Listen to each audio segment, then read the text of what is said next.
When Sophia made a big show of taking her college mentee skiing in Aspen, I didn't yell or cause a scene. I just calmly told her we were done. She exploded. Are you seriously making this big a deal just because I didn't take you skiing? It wasn't just because she kept ditching me for him. It was because she'd complained the convenience store downstairs was too far to get me stomach medicine, leaving me doubled over in pain. But Aspen was 1,000 miles away, and because Felix was feeling down, she'd blow through our wedding fund just to take him there. I was just done. Done with this rotten life. She slammed the door on her way out, telling me to have my little tantrum. But the day after she left, I signed the overseas transfer contract at my company. The second day, I packed up and moved out all of my things. The third day, I smashed the photo wall I had built with my own hands. The fourth day, I had a farewell party with my friends and got blackout drunk. Until the seventh day, her flight landed just as mine was taking off. We were ships passing in the night, strangers from then on. Sophia practically jumped off the couch, frantically packing a suitcase without even looking up at me. Leo, transfer me the money from our joint savings account. Felix saw his ex posting pics with her new boyfriend and he's a wreck. He wants to go skiing in Aspen to clear his head. Everyone else is busy, so I have to go with him.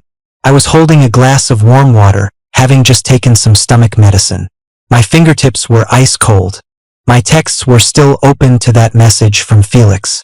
The snow in Aspen is gonna be amazing. Thanks for letting me borrow your girl for a week, bro. He'd added an emoji with its tongue sticking out. Only I knew how much sickening provocation was hiding behind that playful facade. But I was so calm, I couldn't even feel a ripple of anger anymore. That's our wedding money. I know. I won't use your share.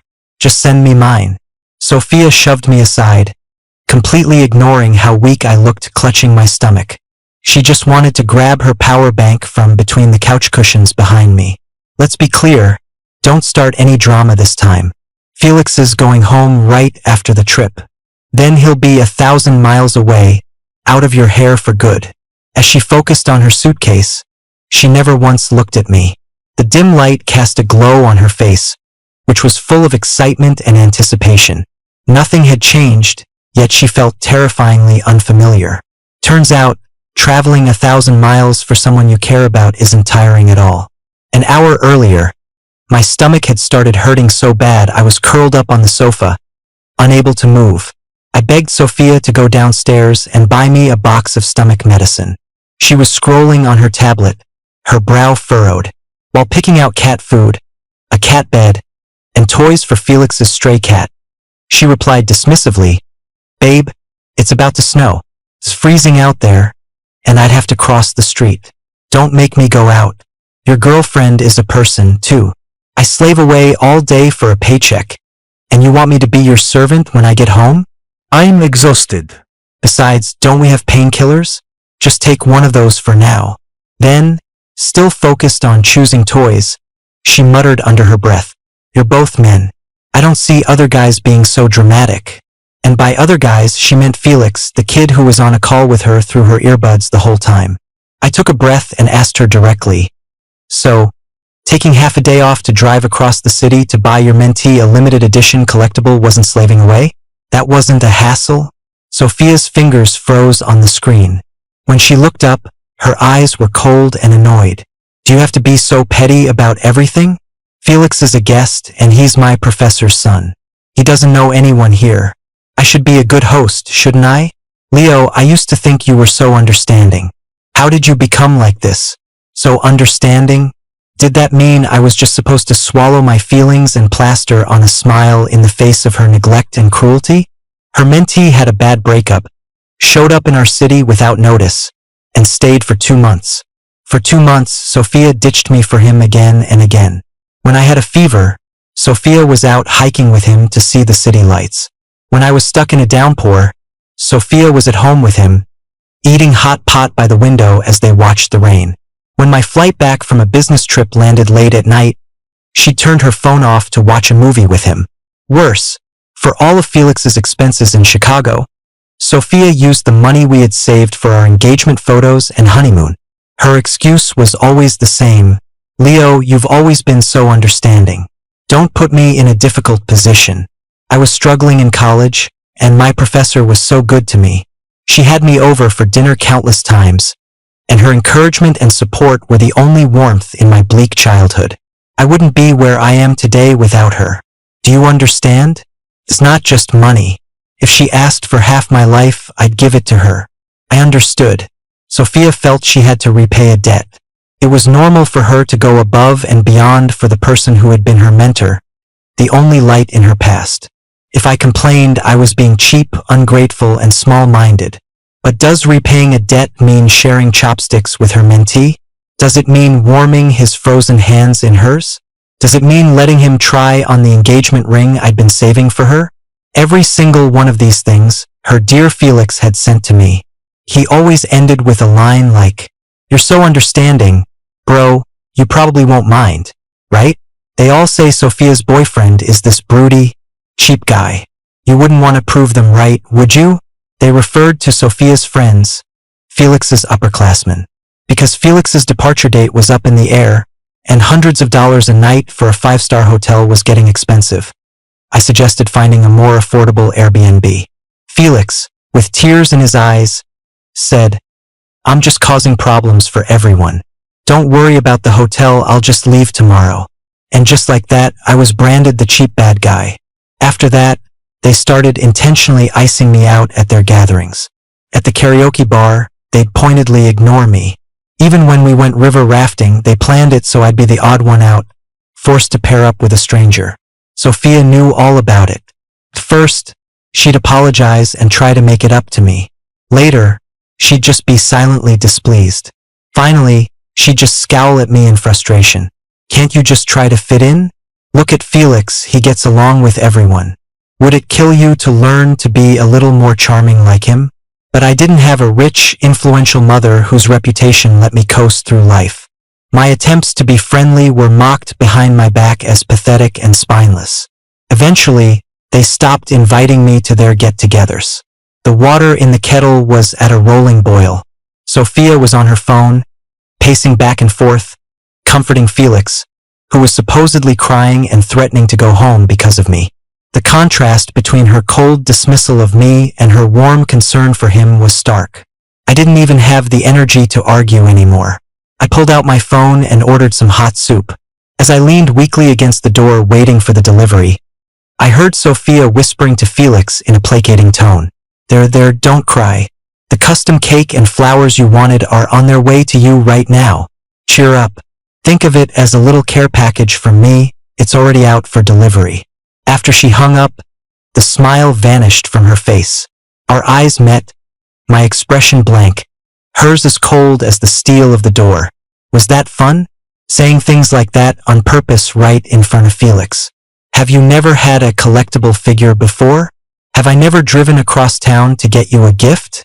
Her irritation and dissatisfaction, which I used to be blind to, were now all too familiar. What can I say? Watching your relationship rot away right in front of you, you feel helpless, heartbroken, and full of regret. But for a relationship to start, it takes two people. For it to end, all it takes is one person's change of heart. Even knowing it was over, I couldn't stop the bitterness from rising. I asked quietly, "You can order all that stuff for them at a moment's notice, but you couldn't think to order me some soup when I'm sick?" I scoffed. "Because I'm not important, right? My pain doesn't matter as much as Felix's tears. So the medicine I need is less important than the cake that might cheer him up." Sophia froze. She knew her favoritism was wrong, but her instinctive choice was still to side with Felix. "Why are you comparing his collectible to your gift? Is he your boyfriend, too?" Sophia's pupils constricted. She understood everything, but she deliberately used her debt of gratitude to manipulate me, to corner me, turning me into the fool who couldn't even speak up about his pain. I let out a strange laugh and looked down, pushing away Sophia as she tried to make excuses. "Don't bother explaining. A broody, bitter boyfriend like me should just exit your life, the same way I exited your circle of friends." The slam of the door cut off Sophia's desperate explanations. Later, the delivery guy brought the hot soup. Seeing me hunched over, He even reminded me that stomach pain was awful and I should go to the hospital if it got too bad. I nodded at him gratefully. The warmth from a stranger felt more real than from the person closest to me. On a night when I felt completely helpless, it almost brought me to tears. When I turned around, Sophia was standing behind me. I don't know when she got there. I'm sorry. You've always been so understanding. Indulge me this one time, just this once. I owe my professor everything. There's no way I can ever repay her. She boiled water, made medicine, held a hot compress to my stomach, fed me soup. Finally, she lay on the couch trying to soothe me. Felix just came here to get over a breakup. He has no one else here. I can't just ignore him. We're just like brother and sister. There's nothing else to it. I promise, I'll make sure he gets home safely to his mom next week, and then I'm done with him. Honey, please don't fight with me. I know I've been neglecting you lately, but we have a whole lifetime together. We don't need to fight with him for a little bit of my time right now, do we? She didn't know we didn't have a lifetime anymore. While she was ordering that cake for Felix, I had taken a call from my company. She was so focused on her mentee that she hadn't heard a thing. I had accepted the overseas transfer. I was leaving next week. Sophia and our 5 years together were about to be left behind in Chicago. Leo? Stop this. Sophia's low, annoyed voice pulled me out of my memories. Looking at her face, which was ready to erupt in anger at any moment, I decisively took out my phone. I transferred the $31,300 of her money that I was holding, down to the last cent, back to her. I probably won't need this much, but whatever. Better to have too much than too little when you're traveling. I'll send back whatever's left when I get home. My hand holding the phone froze. An involuntary, bitter laugh escaped my lips. Leo, I've decided. From now on, I'm gonna save every penny so we can have a huge wedding. The memory of her hugging me tightly was still so clear. But now, she was about to spend that money on another guy, one who couldn't handle the slightest hardship with her. Crash! As Sophia yanked her charging cable free, my glass tipped over. A full glass of warm water spilled all over the floor. Sophia's brow furrowed in annoyance. Can't you keep this place clean for once? Look at Felix, he's younger than you, but he's so much neater, even his bed. She stopped mid-sentence. But when she met my calm gaze, she guiltily raised her voice. I saw it in a picture. Always drama, drama, drama. Can't you just not be annoying for once and let me have a pleasant start to my vacation? She only acted like this when she knew she was wrong but was too stubborn to admit it. Always talking about him being just a mentee, insisting on her innocence. But she had slept in Felix's bed. And it's obvious under what circumstances a woman sleeps in a man's bed. The pain in my stomach spread, stabbing into my heart. It was a cold, sharp ache. Oh, it can get even more pleasant. With an ice-cold smile, I said, word by word, we're breaking up. Sophia's hand, zipping up the suitcase, froze. In an instant, her face turned darker than the gloomy, snow-filled sky outside. I knew it. You just couldn't let me have a good time. Are you seriously making this big a deal just because I didn't take you skiing? You want to cause a scene? Fine. Have your goddamn scene. The door slammed shut. A blast of cold air hit my face, finally breaking the dam of emotions I had been holding back for so long. I knew. Sophia was standing right outside, waiting for me to open the door. It was our agreement. No matter how bad the fight, how big the drama, as long as the person who left didn't actually leave, and as long as the person who stayed was willing to open the door, it was an unspoken truce. All the unpleasantness would be forgiven and forgotten. In the past, we had covered up the cracks in our relationship so many times with this self-deception. But this time, I looked down at the stains spreading across the rug I had spent so long picking out, ruining it completely. It was impossible to clean, but a waste to throw away, just like my relationship, which had become tasteless but I couldn't bear to abandon. That door, I didn't want to open it anymore. On the security camera feed, Sophia was leaning her head back against the wall, her sharp features scrunched up in a mix of frustration and conflict. She was afraid that if I opened the door, I wouldn't let her leave. But this time, she was overthinking it. Finally, after a notification from Felix lit up her phone, She gave the closed door one last glance and walked away without looking back. I picked up the stained rug and, without a second's hesitation, stuffed it into the trash can. It's ruined. I don't want it anymore. Then I opened an app and ordered a box of stomach medicine. If you can buy it on your phone, don't count on anyone else. That was something Sophia had once thrown in my face. A new text popped up. It was Sophia. I'm gone. A week should be enough time for you to throw your tantrum, right? She thought I was just acting out again. But not anymore. I took the medicine, turned off my phone, and fell into a deep sleep. For the first time, I didn't care whether she stayed or left. The moment Sophia's plane landed, Felix updated his social media. A picture of a tall figure from behind, pushing two heavy suitcases, with an out-of-place men's sports duffel slung over her shoulder. It was Sophia. Felix's caption read, "The way someone dropped everything to fly above the clouds with me." A little childish but so reassuring. Sophia's friends all liked the post. Sophia's best friend Chloe's boyfriend commented, "Where's Leo? Last I heard, his honeymoon was also planned for Aspen. Did you guys go together?" A minute later, that blatantly showy post was deleted. Immediately after, Sophia texted me, "You need to go explain to our friends group chat. Tell them Felix was having a hard time and you were generous enough to let me go with him to cheer him up. They dislike you so much. This is your chance to redeem yourself. Don't miss it." I got the message. I posted one last thing in the group chat. Don't force yourself into a circle where you don't belong. From now on, you don't have to start a separate chat to talk trash about me. Long live your friendship. Then I left the group. After that, I turned off my phone and walked into my manager's office. I signed my name on the transfer assignment letter. When I first decided to stay in Chicago for Sophia, everyone thought I was wasting my potential. But even now, as I watched our love, once ripe, fall to the ground and smash into a pulpy mess, I don't regret that choice. Because at the time I chose to stay for love, and that was true to my heart. So I won't hold any grudges. I won't become rich and successful and then look back with bitterness, lamenting some precious love I missed out on. Now, having tasted the bitterness of love, I finally understand how sweet it is to have money and a way out in my own hands. Dozens of missed calls and messages from Sophia were deleted with a single tap.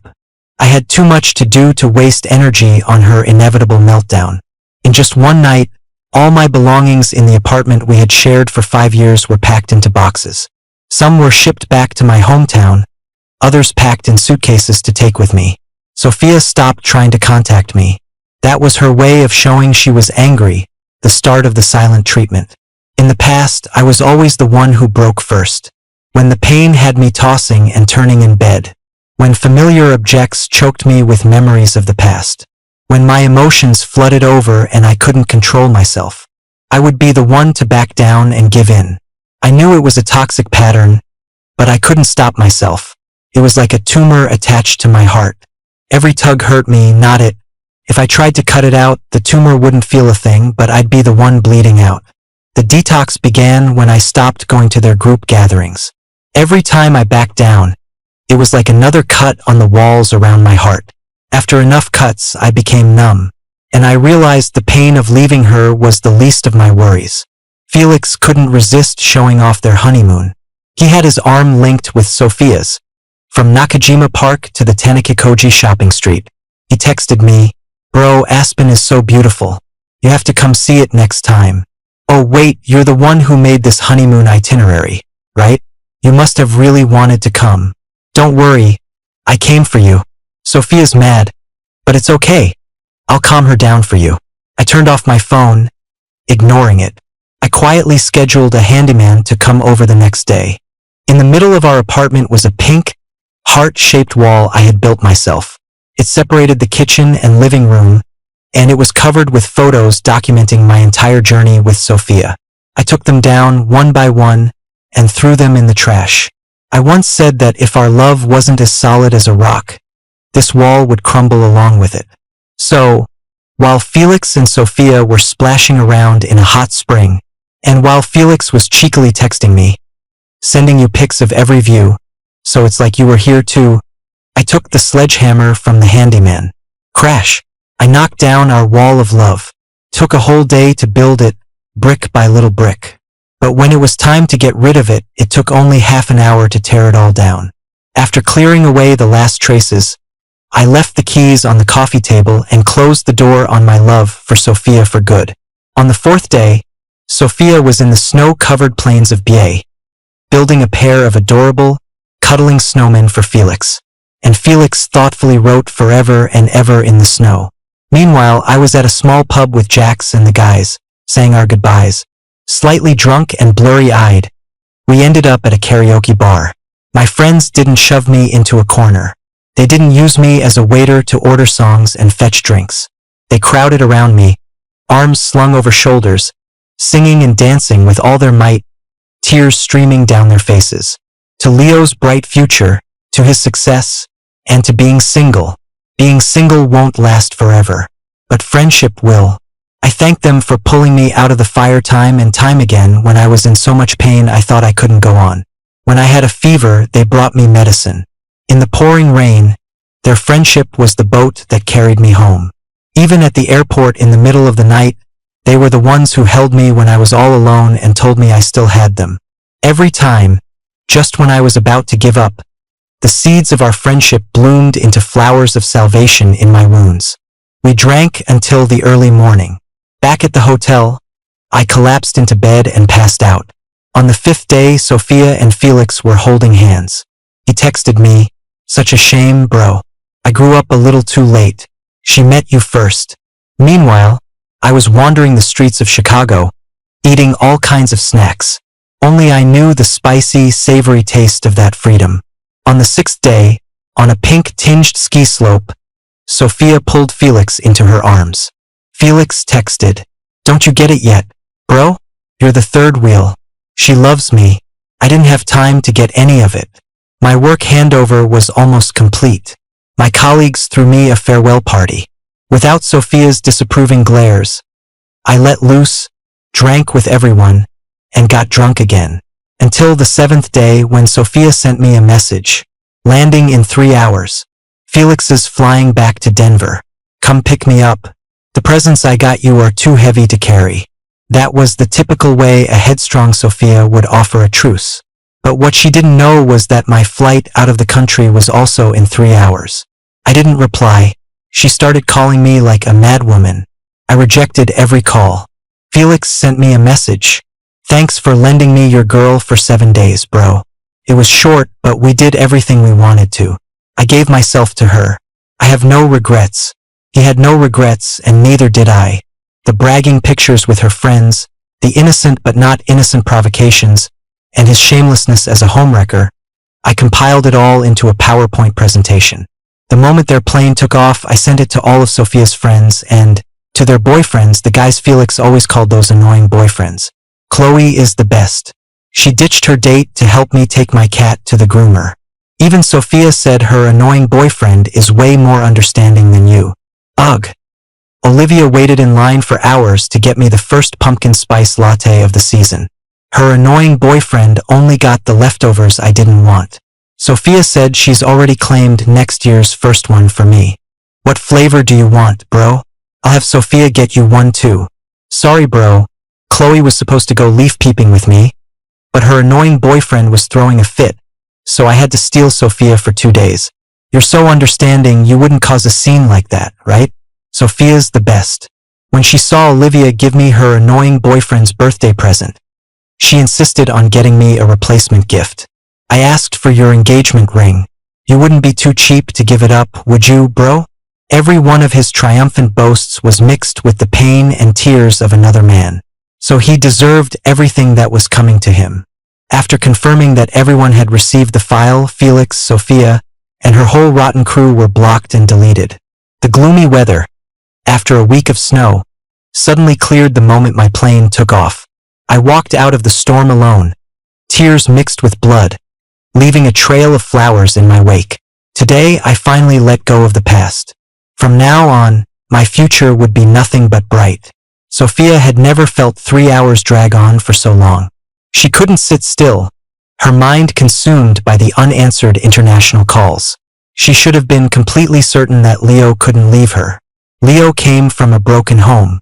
His father was a gambling addict who, in a losing streak, had attacked someone with a knife, killing one person and injuring two others. From then on, Leo was branded the son of a murderer. His mother remarried and moved away, leaving him to be raised by his grandmother. He grew up timid and insecure, walking on eggshells. Until he met her. Leo was handsome, with an incredible resilience, as if no hardship could ever break him. He was like a pine tree growing out of a crack in a rock. Tall and straight, braving wind and rain, growing tougher and more upright. She loved him, and her heart ached for him. With the greatest patience, the most steadfast devotion, and the most enduring companionship and encouragement, she helped him rediscover himself over and over. She helped him take control of his own life again and again. She wasn't just his benefactor, she was his emotional rock, his entire support system. He couldn't leave her. Sophia knew this better than anyone. Maybe she had been too focused on picking out cat food that day and had forgotten his medicine. Maybe she shouldn't have slammed the door he had so carefully chosen, which had made him angry. Or maybe this silent treatment had gone on too long and had broken his heart. That's why, unlike before, he couldn't be won over with a little coaxing. It didn't matter. After Leo's grandmother passed away, she was his only emotional anchor. His feelings for her weren't just love, it was a dependency, an addiction. He was probably just being stubborn. He was probably already at the airport, waiting with her favorite gifts as a surprise.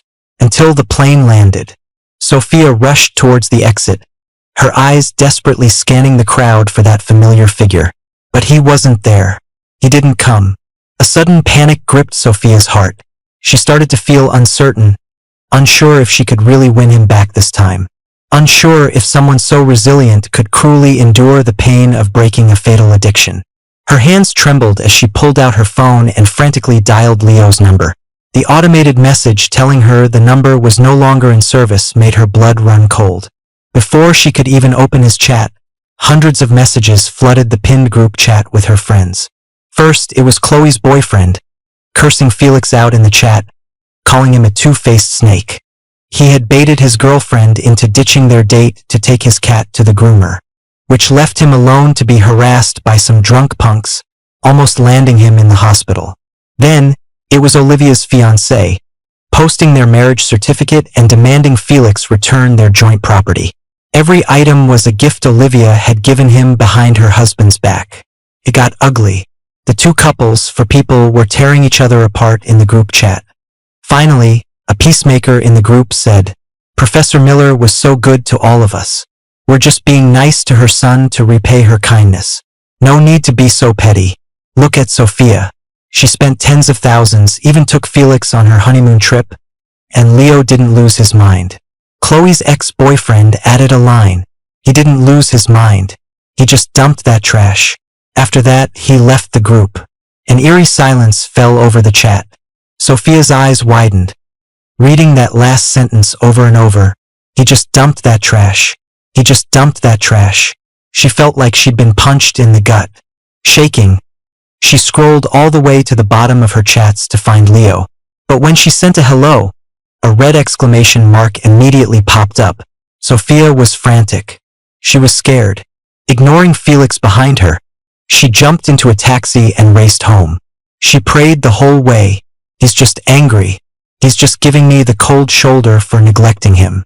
When I open that door, he'll be sitting on the couch, quietly waiting for me. Never again. It was my fault for being careless, my fault for neglecting him. It was my fault for being blind and letting my friends and him manipulate me. I love Leo. After 5 years, he's a part of me, inseparable. I can't leave him, I can't quit him. Please don't let him be gone. Please. Until she finally opened the door she had slammed shut. The stuffed animals Leo had won for her from claw machines were gone from the sofa. In their place was only the faded, yellowing fabric of the old couch back, cold and mocking.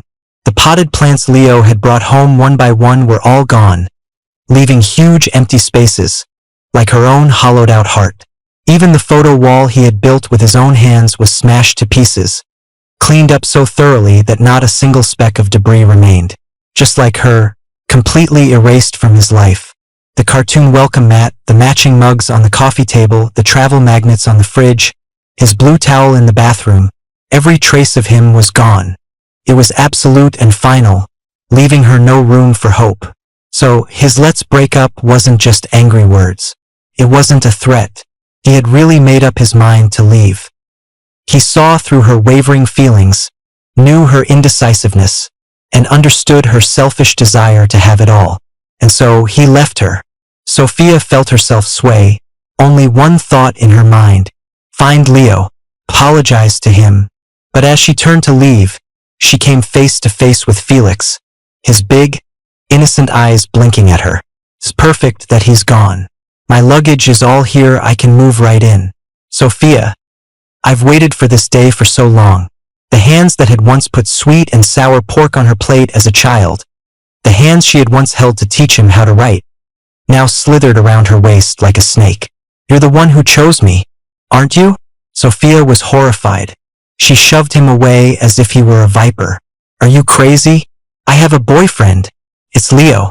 A corner of Felix's mouth curved into a cold, manic smile that didn't match his innocent face at all. He doesn't want you anymore, don't you know? But I want you. Have you forgotten? We slept together last night. And Leo knows. No. Sophia trembled all over, goosebumps rising on her skin.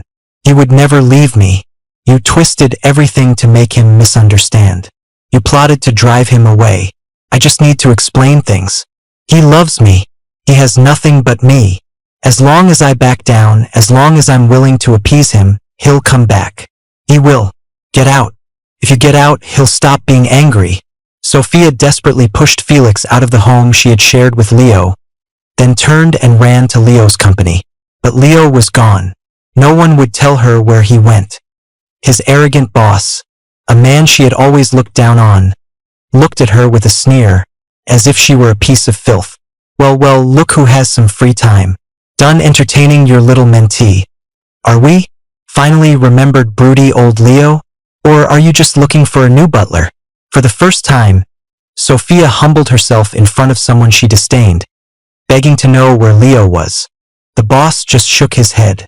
This whole heartbroken act? Honestly, it's not a good look on you. Leo gave up 2 golden opportunities for an overseas promotion for you. What did you ever do for him? Oh right, you were considerate.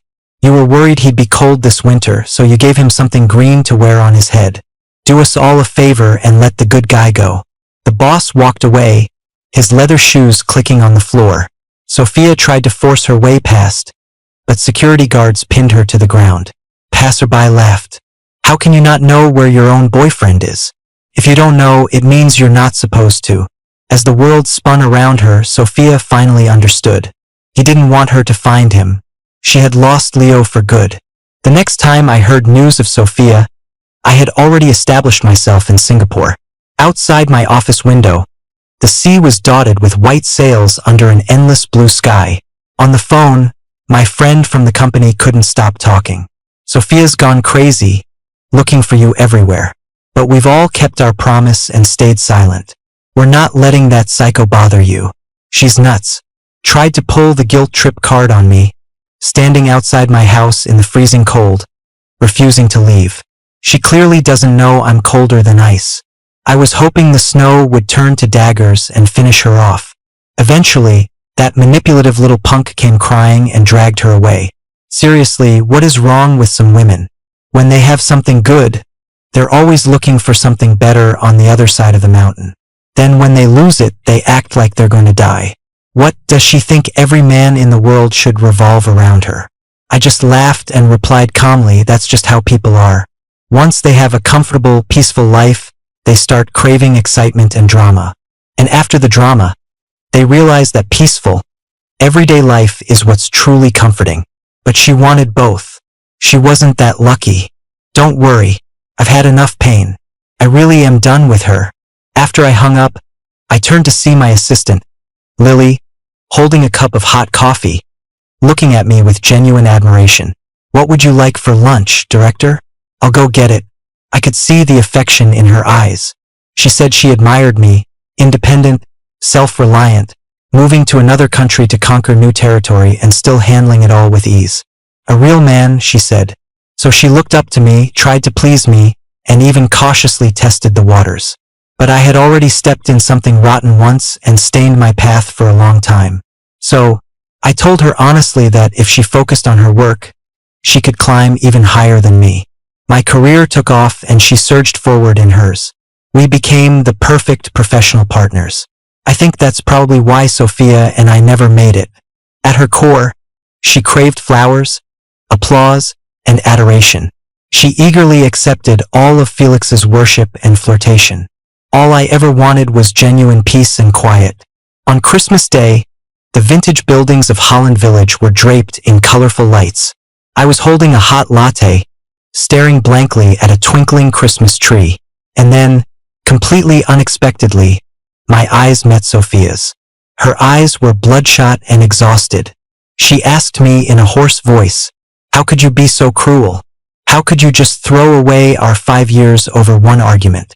I looked at her the same way I was looking at the warm string lights across the way, calm, without a single ripple of emotion. "Did you not see the PowerPoint I sent?" Sophia's breath hitched, her face turning pale. "I didn't know about any of that.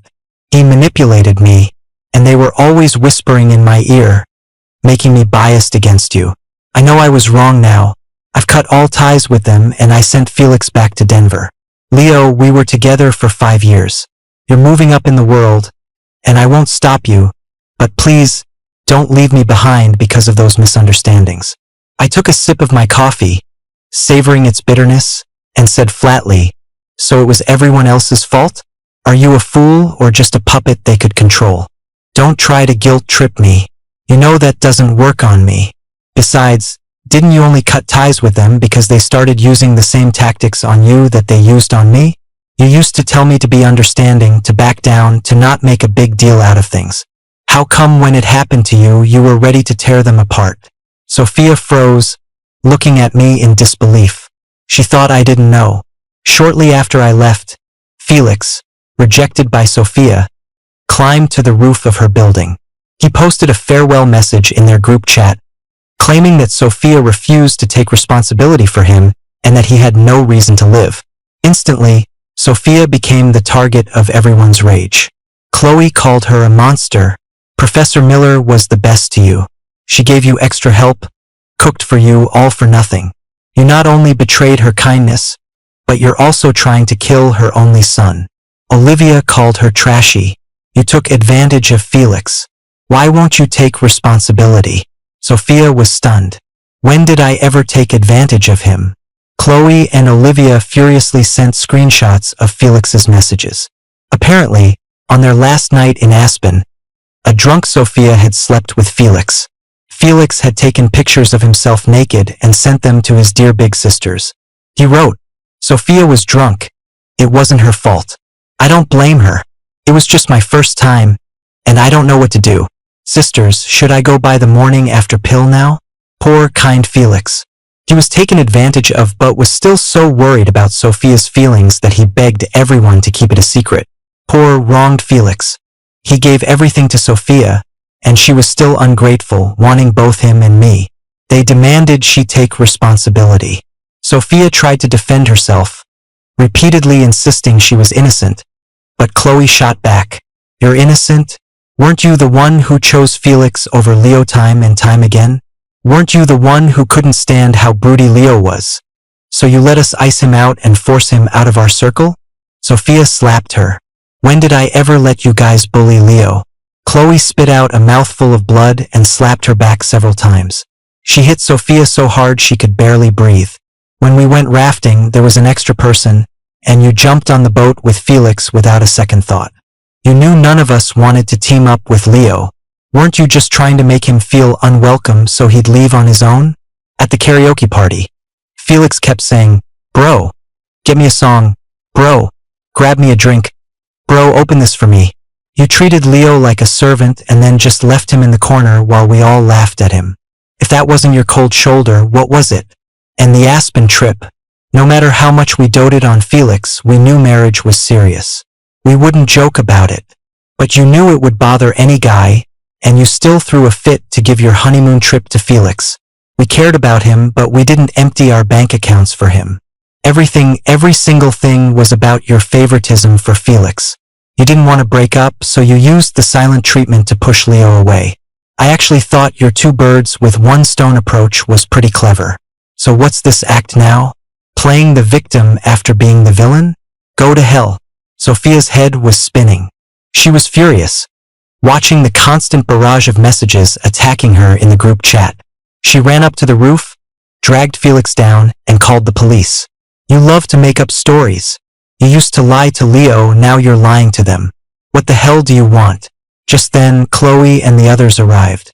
Felix dropped to his knees on the ground, crying pitifully. I just came here to clear my head. It was you, Sophia, who kept crossing the line, giving me hope, making me think you had feelings for me. You couldn't bring yourself to break up with him, so I had to make him back off on his own. I know he was with you for 5 years, so I didn't want to hurt him. I just wanted to slowly let him see your true feelings so he would leave on his own. Why are you so angry? Sophia, you led me into temptation, and you took the most precious thing a guy has. And now you want to just wash your hands of it and walk away? Are you trying to push me to my death? Sophia couldn't listen anymore. She raised her hand and slapped him. Screw you. Weren't you the one who came crying to me every single time, begging me to hang out? You said if you died from your depression, your mom wouldn't be able to go on, and that's why I kept ditching Leo to comfort you. I led you on. You're the one who climbed into my bed and then said you thought of me as some trashy girl and that you'd never tell anyone. Plastering it all over the internet is what you call not telling anyone. You're disgusting. Are you mad that I told people? I was just so scared. It was my first time. Felix collapsed on the ground, wailing. Chloe and Olivia rushed forward and started beating Sophia. You're a coward. You're not even as brave as a guy like Felix. You're a monster. I'm the monster? Who was it that kept using Professor Miller's kindness as an excuse for me to spend more time with Felix? Who said Leo was a broody downer and didn't understand our gratitude, so we should just ignore him? Who said that if Felix wasn't happy in Chicago, we couldn't face our professor back in Denver? You push all the responsibility onto me, drain my savings, and then you get to look like the good guys. You're the selfish, disgusting ones. Chloe exploded. If it wasn't for that psycho Leo sending that PowerPoint to everyone, would we be getting dumped and having our engagements called off? You can't clean up your own mess, and you drag everyone down with you. You're the one who's completely rotten, Sophia. Best friends torn apart overnight. Chloe's ex-boyfriend filmed the whole thing and gleefully sent it to me as a joke. But it wasn't over. The harassment from Felix, the ridicule on social media, and the spiteful curses from her former best friends nearly destroyed Sophia. Even worse, Felix started showing up at her office, acting like her boyfriend. Male managers Sophia worked with, male partners she negotiated contracts with, even male colleagues she barely knew. Felix would wait until the busiest times, then run up to them, sobbing, grabbing their arms and begging, "Please, stop trying to steal Sophia from me. I really can't lose her, please." He would even kneel on the ground in front of everyone and beg them to leave her alone. Time and again, he publicly framed her male colleagues as homewreckers. Someone filmed it and posted it online, causing a huge stir. For those men, it was a complete nightmare. They started avoiding Sophia like the plague. A company relies on teamwork. No matter how talented you are, you can't do everything yourself. Sophia, the rising star, the one most likely to make a 7-figure salary, was forced to resign. She went mad, kicked Felix out of her apartment, and disappeared from Chicago completely. Unable to find her, Felix also went mad. One day, chasing after a woman who looked like Sophia from behind, he ran recklessly into the street and was hit by a speeding car. When Professor Miller arrived in Chicago, everyone finally learned that Felix had a severe mental illness. The trashy girl he always talked about had never been in a relationship with him at all. Because she was bright and successful, she became the object of his obsession. Eventually, she couldn't take the harassment anymore and left Denver. Felix even tried to kill himself to stop her, but failed. But then, A well-wishing phone call from Sophia to Professor Miller was answered by Felix. He remembered the brilliant older student whose wall was covered in awards, the one his mother always praised. She had a successful career, was a manager at a large corporation, and had bought an apartment in Chicago within 5 years of graduating. She was the person everyone praised. More importantly, Felix looked at her social media. Sophia was tall and beautiful, even prettier than the girl who had run away. So he came to Chicago with a plan. And he ended my 5 years with the not-so-steadfast Sophia. Seeing Sophia's pain, I felt no pleasure, only a quiet calm. When you were ordering me around, you were always talking about your debt to your professor. Your mentee turned out the way he did. If you had taken responsibility for the rest of his life, everyone would have praised you for your unwavering loyalty. But you didn't do that, did you? Sophia swayed on her feet, tears streaming down her face. I never planned a future with him, I swear I didn't.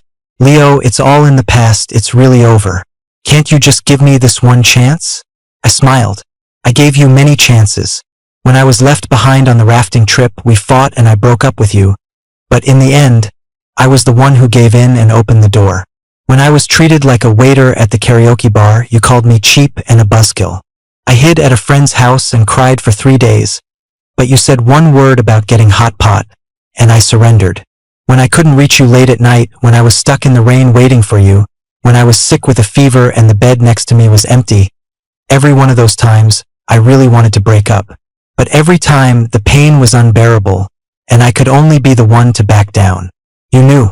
For the first 30 years of my life, I had nothing. You were the only warmth I could cling to, my only source of support, the only one who understood my insecurities and accepted me.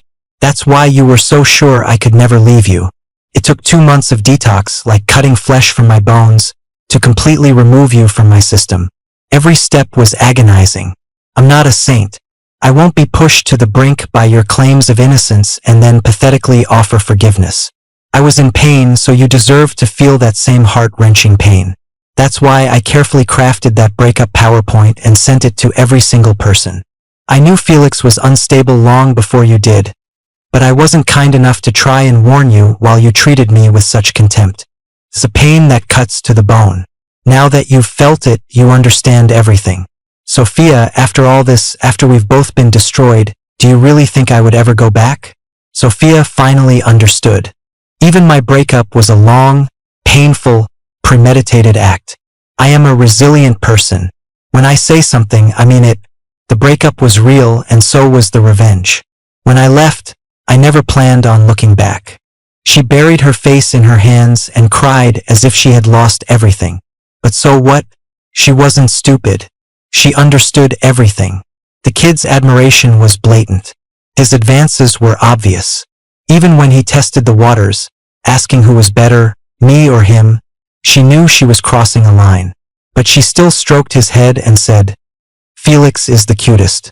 The fact that she got played just proves her love was never strong enough. She deserved it. Sophia wouldn't give up. She was determined to win me back just like before. I was getting tired of it. I took my assistant Lily's arm and told Sophia plainly, a top graduate, a pillar of our company, and my personal hero. Let me introduce you. This is my girlfriend. Sophia lunged forward like a madwoman, trying to grab my hand. But Lily stepped in front of her.